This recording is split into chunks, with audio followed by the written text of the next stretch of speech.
If you remember this slide, it was one of the methods which we call the ballistic approach.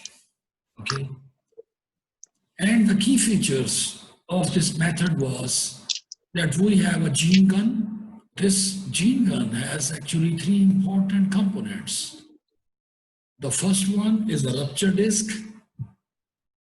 The second one is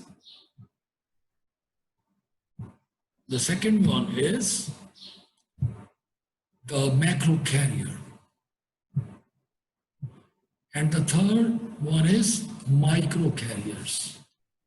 The rupture disc is selected for a particular pressure, and the pressure is determined by the kind of tissue that you are using, soft tissue or hard tissue.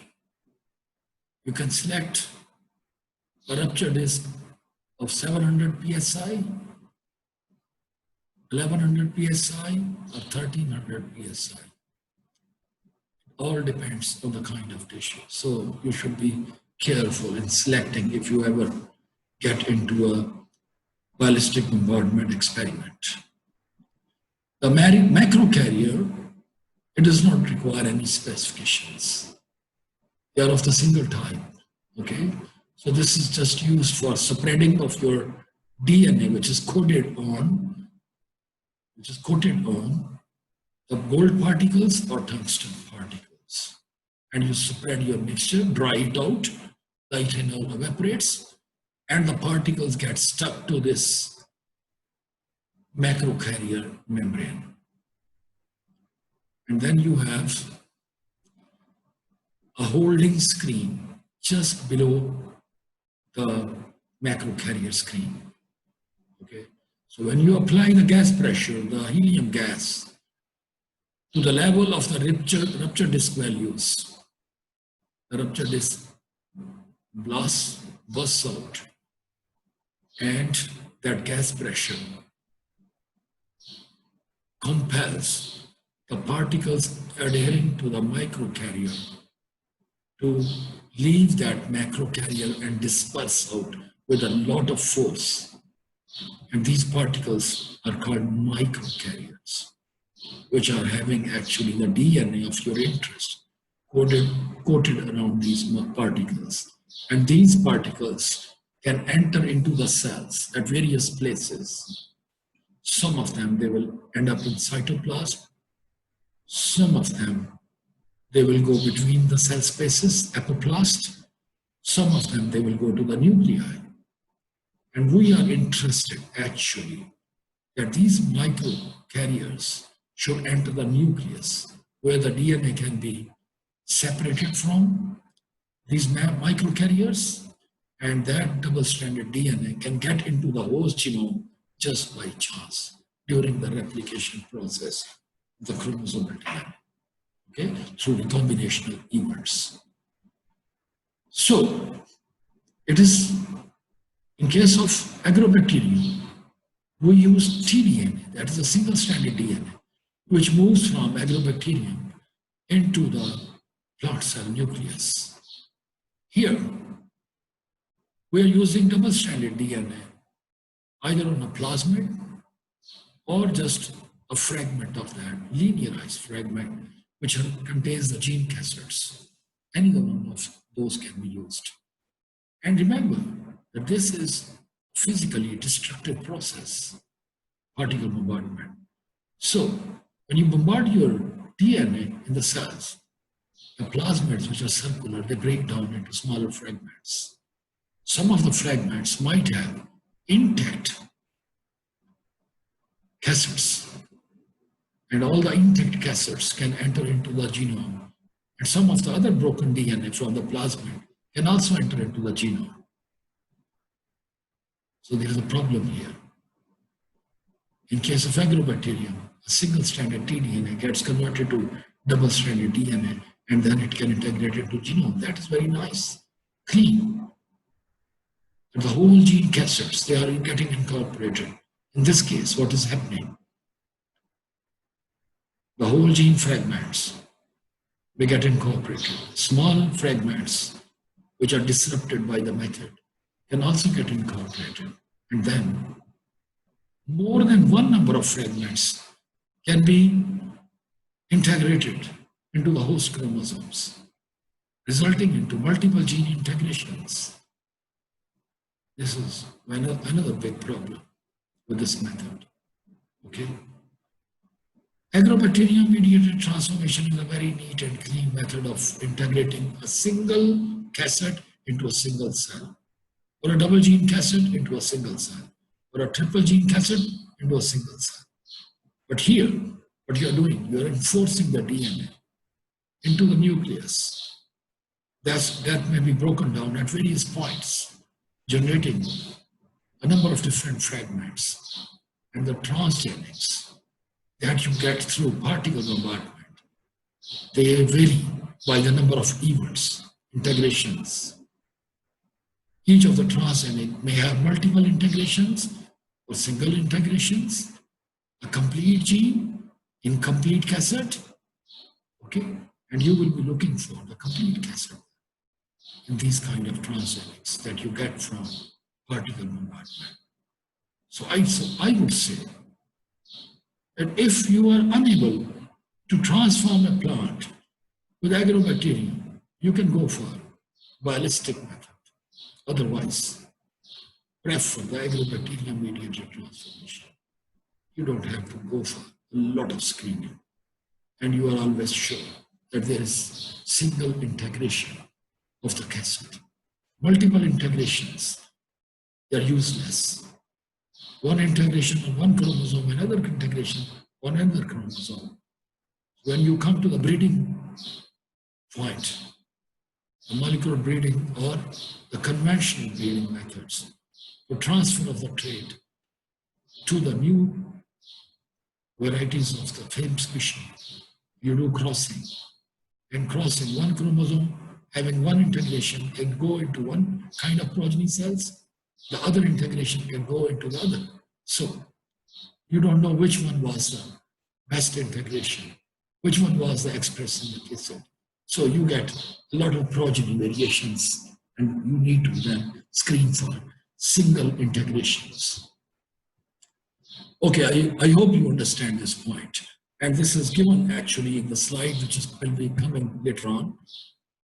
So this is another version of the same ballistic gun. Okay, this is a handheld ballistic gun. It is manufactured again by Biorad, the same company who manufactures PDS-1000. PDS-1000 is the gene gun that I just mentioned in the earlier slides. It's PDS-1000. So this is a handheld gun. You can take it in the field, you can take it around the laboratory, and you can directly transfer. And I would say, use these ballistic methods, whether gene gun or PDS-1000, for transient gene expression analysis. The integration of a gene is a stable gene expression analysis. Transient gene expression is, you take the gene, bombard it, the gene is transcribed within the cell system. In the nucleus, even the gene is not integrated into the host genome. It will be transcribed because the RNA polymerases are there. They will attach to that linear DNA and they will do transcription of the cassettes into messenger RNA. Because that part of the DNA is not integrated into the genome, so it will be degraded very soon, leaving behind the messenger RNA. Messenger RNA will give rise to the proteins, and those proteins will be available in the cell for a short period of time, like 2 or 3 days, and they will be degraded afterwards. For 2 or 3 days, you can detect those proteins, and this detection is called transient expression analysis, because this kind of expression lasts for only 2 or 3 days. Okay, so it's not a stable integration. If you are doing experiments with transient expression analysis, you definitely need a gene gun, handheld or PDS-1000. Okay, but people do use this PDS-1000 for stable expression of the gene. Stable expression means the integration of the cassette into the chromosome. For the recalcitrant plant species, recalcitrant plant species are those which have hard tissues, and agrobacterium cannot infect those, which are usually not infected. You can use hypervirulent strains to infect them. But if you fail even using hypervirulent strains, then you need to go to gene gun. Okay? So that is the method of choice then. That's the reason it is there in the market. People need it for transient expression analysis and for recalcitrant plant species, which cannot be transformed by agrobacteria. You can use pyrostic in that case. So these are the advantages and disadvantages I was already telling you. Advantages: widespread use of transformation of cereal crops. You can use the sturdy crops, the recalcitrant crops, using gene gun. Okay, so you don't come across with infection problems. The disadvantages: you can get small DNA fragments, broken DNA fragments integrated. You can get multiple integrations of the fragments of the or the complete cassettes into it. So more than one gene cassette can enter into the same cell. So making trouble in the breeding programs. So these are the disadvantages. Another method for this transformation is agrolistic. So this is a little innovation in that what people do is that in case of simple ballistic bombardment, you can coat the tungsten particle with your plasmid having a cassette or a cassette alone. But in this case, you do the same thing. You can introduce the plasmid for coating on the tungsten particles, or you can use a cassette. But in addition to that, what you add is VD1 and VD2 proteins in it.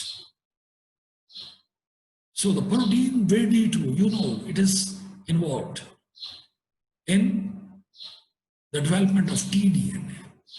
Okay? So when you bombard the DNA, which goes to the nucleus along with VD2, VD2 can make a tDNA within the nucleus from the double-stranded DNA of the Ti plasmid, or the cassette, which is there between left and right border sequence. So if you don't use the Ti vector, you have to put the left and right border at the edges of your cassette so that a tDNA can be formed from there with the VD2 protein, which you are using to coat the tungsten or gold particles. Is it clear? I hope so. Another method for transformation of plants is floral dip. Floral dip. And this is possible only with one plant, and that is Arabidopsis thaliana, a model plant used in the laboratories. So what you do, why it is called floral dip? You grow the plant in the artificial soil, okay? And then when the plant grows to flowering stage, what you do? You take a tube, a glass tube, or a plastic tube, doesn't matter. And you add a detergent to it, like SDS.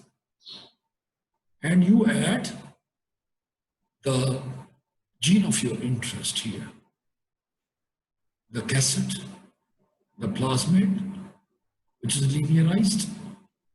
So this is a solution of DNA plus detergent. And what you do is you immerse one of the branch at one time into the tube so that all the flowers can get dipped into this solution. So what happens? The pollens, which are formed on the flowers, they get coated by the DNA which is there in this solution. And when these pollens fertilize these plants, they just act as microcarriers. Microcarriers used in ballistic approach. Here the pollens are coated with the DNA. And then when the pollen fertilizes the plant cells, that DNA is now available for integration into the host genome, okay, at the point of fertilization. That DNA can be integrated into the genome. So what do you get? You get hundreds of seeds from a single plant, which has gone through floral dip method of transformation, okay? And this process, dipping process, is performed for 5 to 10 minutes. The detergent actually softens the cell wall of the ovary, okay? And the DNA can migrate along with the contents of the pollen grain. What you get is, you get 700 to 900 seeds per plant. And what you do is that you spread all those seeds on the plant growth medium, which is MS medium. But remember, whenever you do transformation, you always have a genetic marker with that. That genetic marker is an antibiotic resistance gene. You put that antibiotic into the MS medium, make the plates, and spread the seeds on the plate. G. Kadesh, what is your question?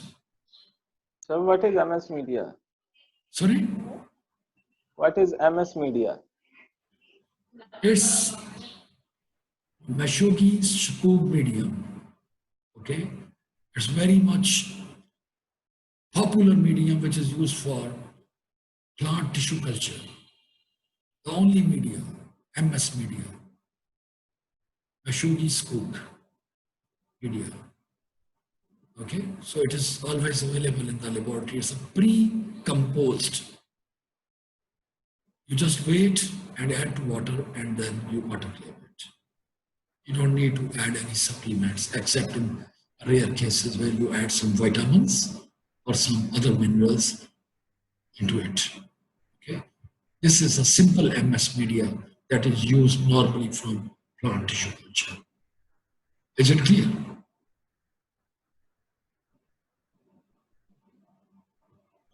Is it clear, Kadesh? Yes, sir. Yes, sir. Okay. Thank you, sir. So when you put your seeds collected from the Arabidopsis thaliana plant, where that has been treated with a floral dip method of transformation, what you see on the plate, you see the seeds will try to germinate. But we have antibiotic in the medium. That antibiotic will not allow the seeds to germinate, which are non-transformed. Can you see the plants here growing at different places? Can you see that clearly? Can somebody Yes, else? Okay, so you can see that Yes, yes. out of 700 to 900 seeds, some of the plant seeds which have got the DNA through the floral dip, they will not germinate on the antibiotic because they have both the antibiotic resistance gene and the gene of your interest. You can grow these plants. This is a direct study. This is an excellent method for testing your castors for expression of the transgene. So what it means that when you make a vector construct having the cassette of your interest, you don't go really directly for transforming it to the destination plant like wheat or cotton. You always test that cassette first in a model plant, that after transformation, is that gene expressed or not? Model plants, you can do your experiments within months. In the crop plants, it takes years. So it is always good to transfer your cassette to a model plant and see whether the gene expression is taking place in the plants or not. Is there anything wrong with the promoter and the alignment of your gene? If you have done some mistake, you will know it at a very early stage. You can recover your mistake and you will see the expression if everything is right. Okay?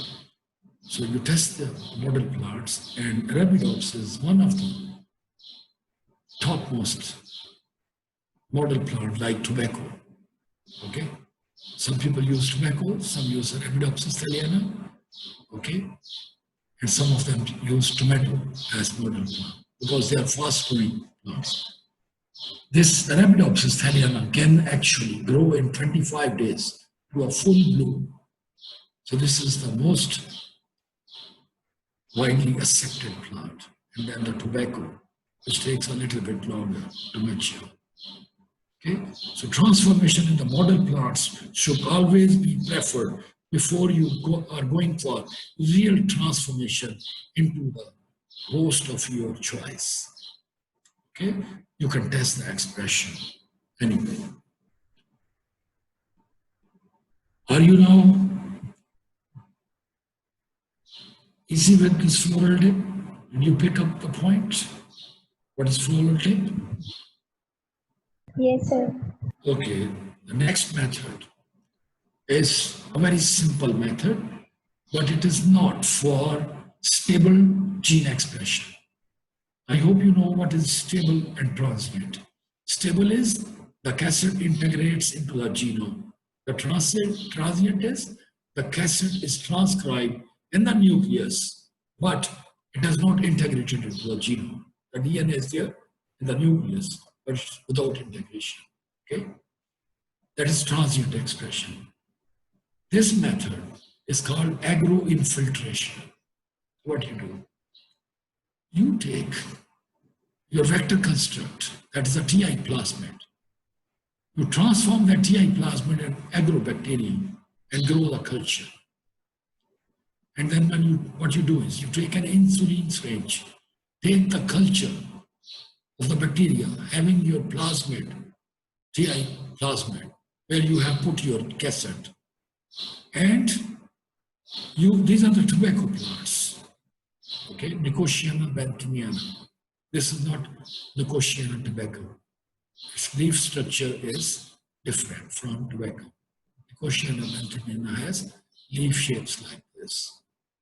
So what you do is that you fill your syringe with a liquid and then turn the leaf upside down on the plant without damaging it. What happens? You take the stomatal side towards you. The stomata are on this side. Then you just press the syringe on the downside of the leaf and push a little liquid into it, like 50 microliter or 100 microliter. And you can easily see the diffusion of the liquid within the leaf. Can you see that?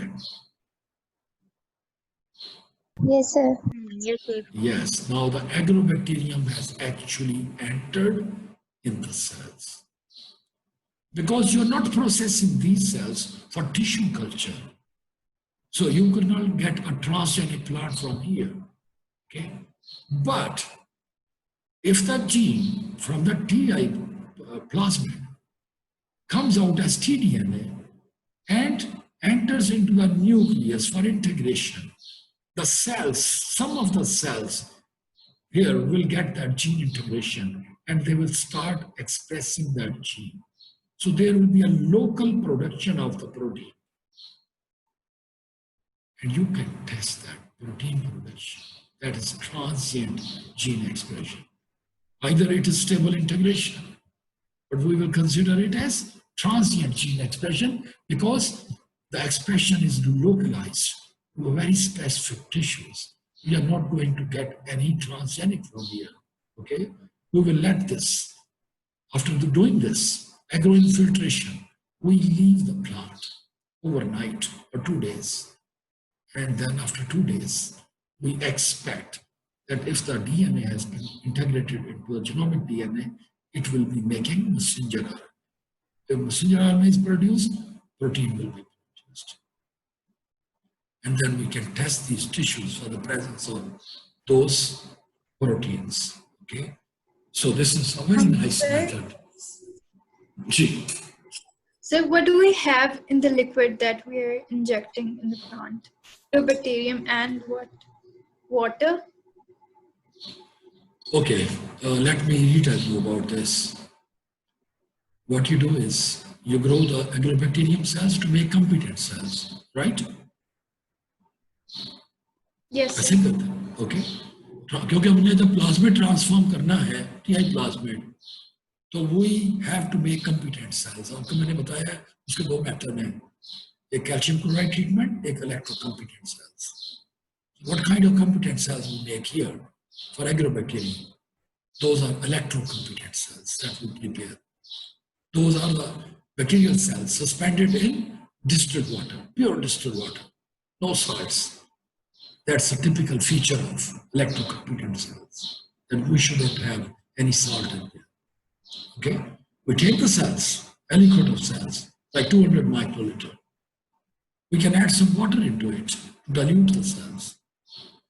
And then we also add the DNA, that is a plasmid DNA, for transformation. We can do the transformation of these cells. We can select these cells on a selection medium, like Loria broth, supplemented with an antibiotic. You get colonies. Those colonies now have what they tell you. If they grow on the antibiotic, they tell you these colonies have been transformed with the plasmid. We use that single colony to make a bacterial culture in Loria broth. We grow the culture overnight, okay? And you can take that culture from the flask directly into the syringe. समझ गए मेरी बात? Yes, sir. And then you can inject that. Loria broth is not toxic to the plant. It has got nutrition in it. So what is this solution has got? It has the medium. You can actually spin the cells and suspend them in water if you want. Suspend the cells in the water and take them in the syringe. And then perform the Aggro Infiltration. You have to keep one finger below this leaf so that the syringe should not damage the leaf.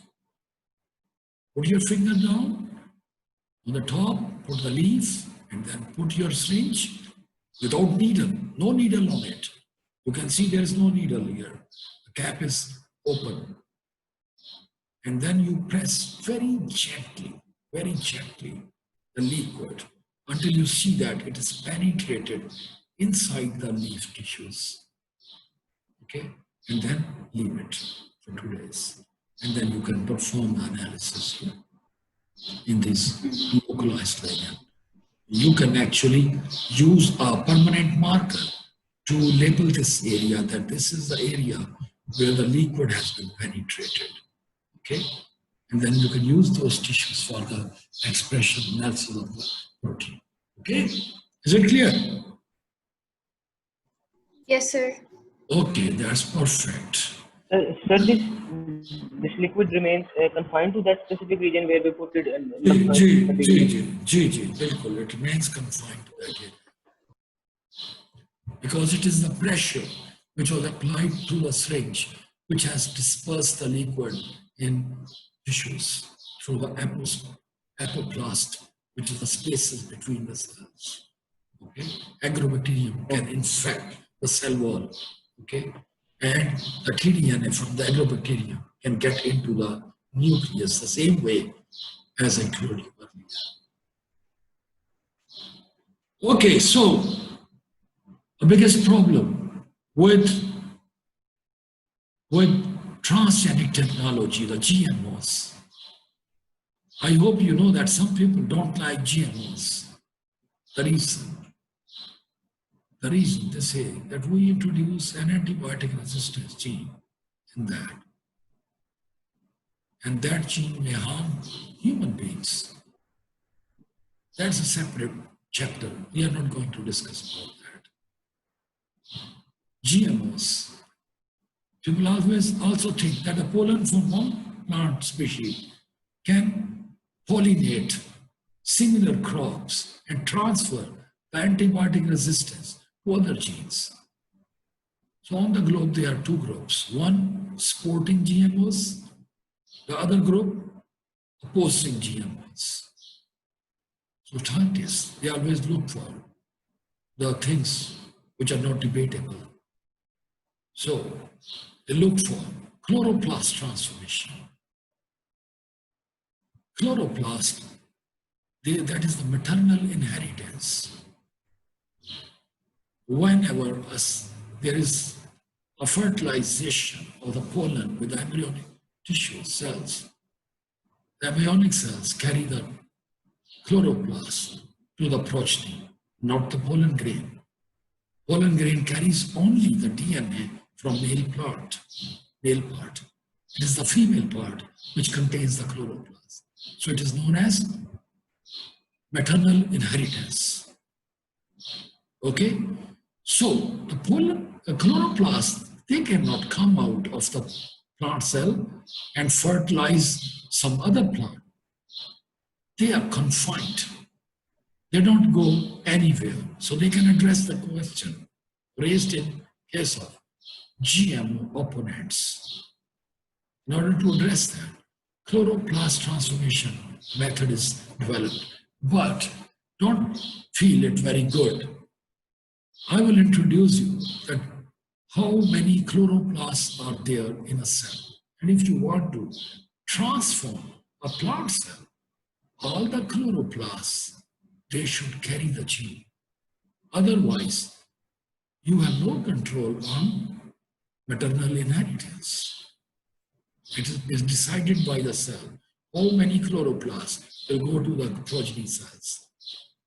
Should those be the recombinant chloroplasts or the natural ones? So you will see a lot of variation in the progeny. So let me tell you, there are 50 to 100 chloroplasts per plant cell. And other thing that you must know is that every chloroplast has its own genome,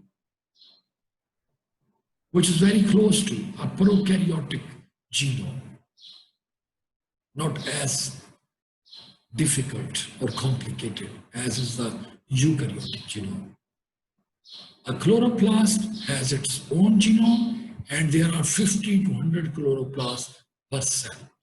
And if you look into a single chloroplast, it has 10 to 100 genomes in it. So if you want to transform one chloroplast, you need to integrate your gene and all the number of copies of the genome in it. And then if you transform one chloroplast, what about the other 99 chloroplasts? So your technique should be efficient enough to transform your gene of interest in all the genomes of a chloroplast and then all the chloroplasts in the cell. And this has not yet been possible. And you will not see a single transgenic crop in the market which has been developed through chloroplast transformation, because it is very tedious work. People are trying to improve it. They are trying to do it. There are so many reports on chloroplast transformation, but there is no output in the field. But you must be familiar with that. What is chloroplast transformation and what are its limitations? The limitations I have already shown you. This is the limitation. That 100 genomes per chloroplast, and then 50 to 100 chloroplasts per genome, per cell. And how you can transfer all of them to the same test set, that is the most difficult. But how the scientists have tried to address this problem is important. Okay. So what they do is that for chloroplast transformation, they use chloroplast genome-specific promoters. So, because the chloroplast is a genome, it codes for hundreds of genes, and each gene is controlled by a single promoter. And instead of using the eukaryotic promoters from the chromosomal DNA, they make the cassettes using the promoters which are there on the chloroplast genome. Okay, so it makes gene expression feasible in the chloroplast. So this is one problem addressed. Then what they do, they have 5' and 3' UTR, polycistronic messenger RNA. Polycistronic messenger RNA. It means multiple number of genes added one after the other without any promoter agent. Only the promoter is from, there's one promoter controlling the polycistronic message, just like the prokaryotic system. And then what they have the chloroplast nucleotide sequences, which are hotspots for DNA recombination. They put these sequences at the one terminus, one sequence, and the other terminus, the other sequence, just like left and right borders in the tDNA. They put chloroplast DNA at the terminal ends, but that chromosomal DNA is a sequence of DNA which is having recombinational hotspots that can easily recombine with the chloroplast genome. So if you do particle bombardment, you know, here you cannot do agrobacterium mediated transformation. Here you need a gene gun to enforce the entry of this constructs into the chloroplast through gene gun. And then you select for the progeny, which has got the maximum number of chloroplasts transformed with this cassette of your choice. And then you go back and cross selection of the progenies repeatedly after back crossing with a transgenic, back crossing again and again, so that you get a homogeneous mixture of chloroplasts having all the transgenic genomes and all the genomes having the all the chloroplasts having the transgene. So this is a long selection process, very long. In case of transgenics, we can get into the market within 6 years. In chloroplast transformation, you need more than a decade. So people have not approached yet. They work for a decade. And a scientist's life, 10 years time is a long time. So output might be from the generation of the scientists working on the same tissues, or back crossing again and looking at the homogeneous population, carrying all the transgenic chloroplast. So this is done by microprojectile bombardment. I already told you it is done by homologous recombination. That's what I mentioned, that you use the nucleotide sequences from the chloroplast genome, which are capable of hot spot for recombination. Okay? Then you use chloroplast promoter and the 5' and 3' UTRs coming out of these promoters. The advantage is that because the chloroplasts, they don't get into pollens, so you cannot spread the transgene in the environment. So addressing the most important point of transgene spread in the environment. Environmental control, biosafety regulations can be met if you established a chloroplast transformation system for a particular crop.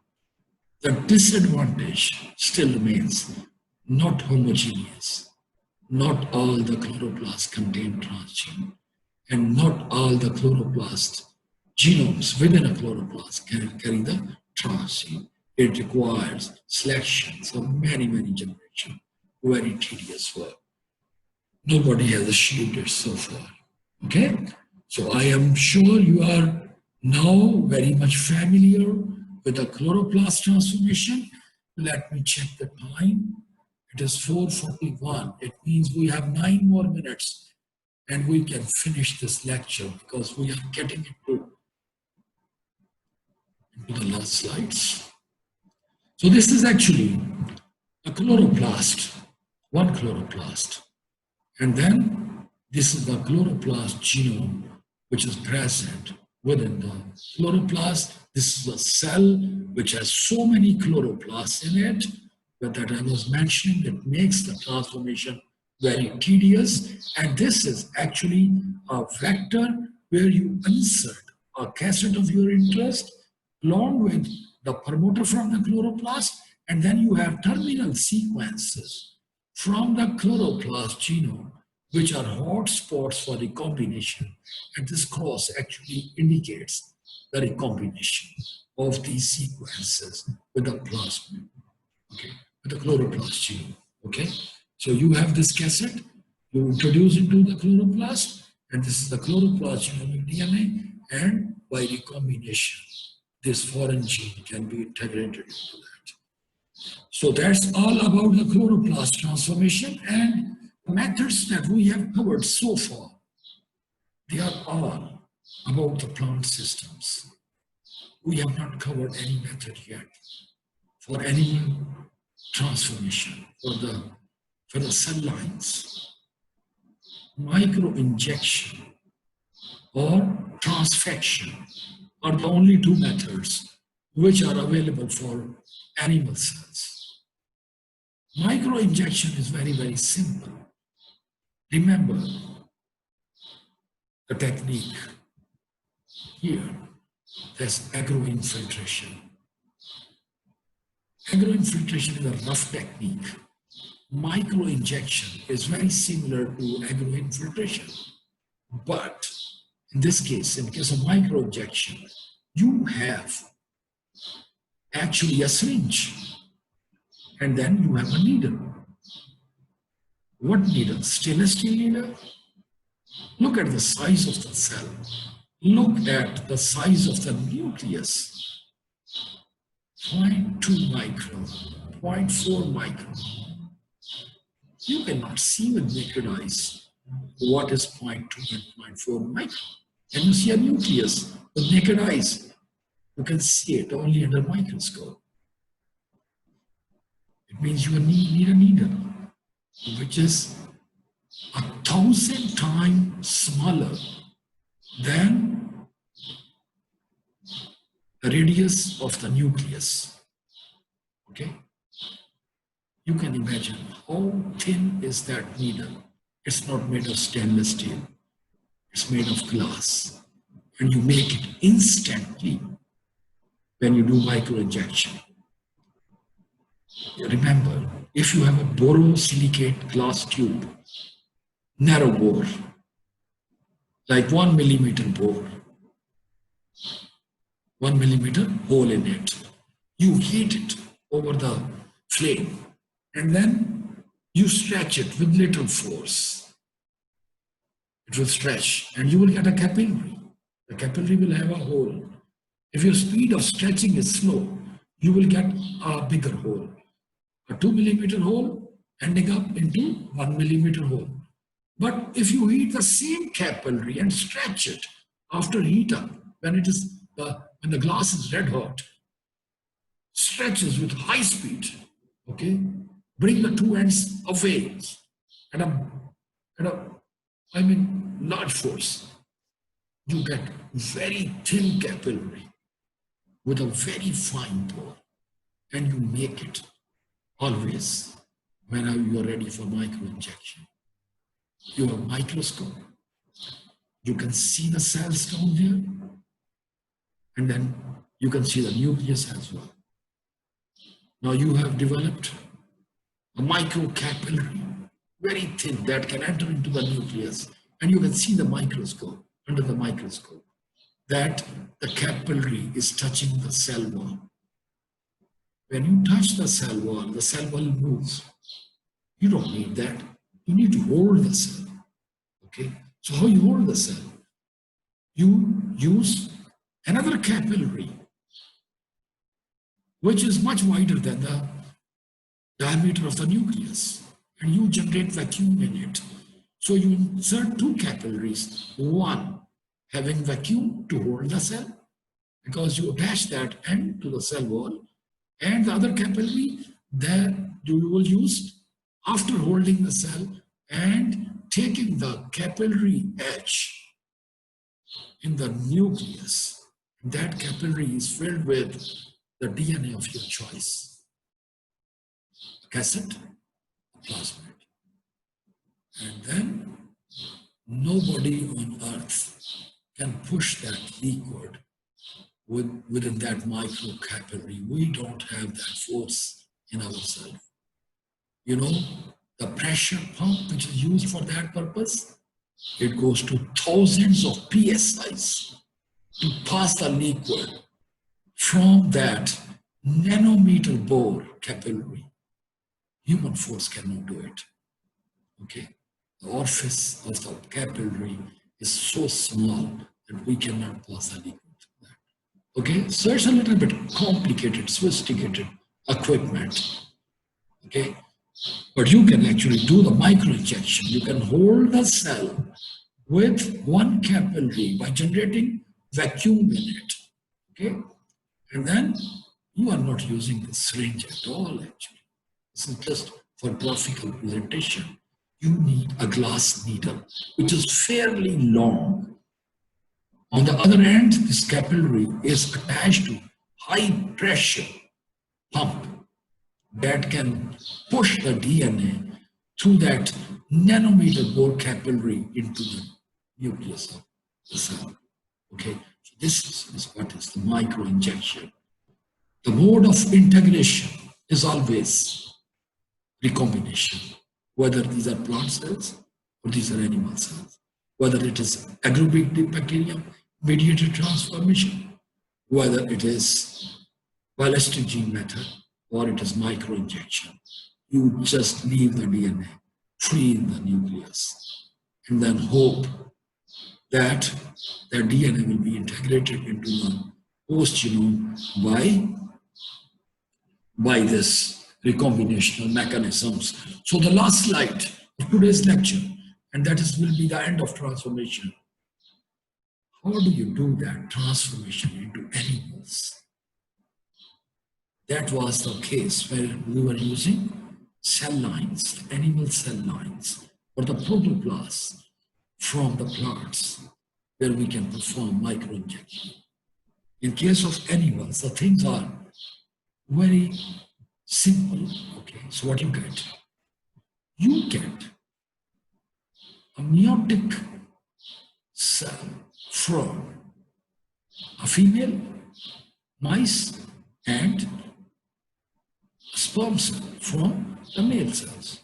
Okay, egg cell, and you fertilize them, and you might make a zygote and let those new DNA fuse with each other, two cells.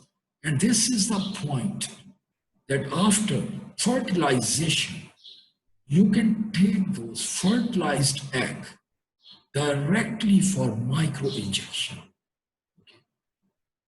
So to isolate the fertilized egg from the female, or you do it in vitro.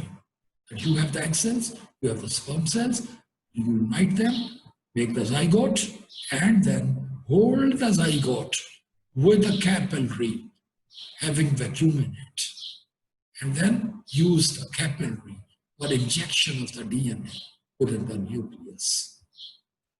And then do artificial insemination, or you can do implanting of this fertilized egg back into a surrogate mother.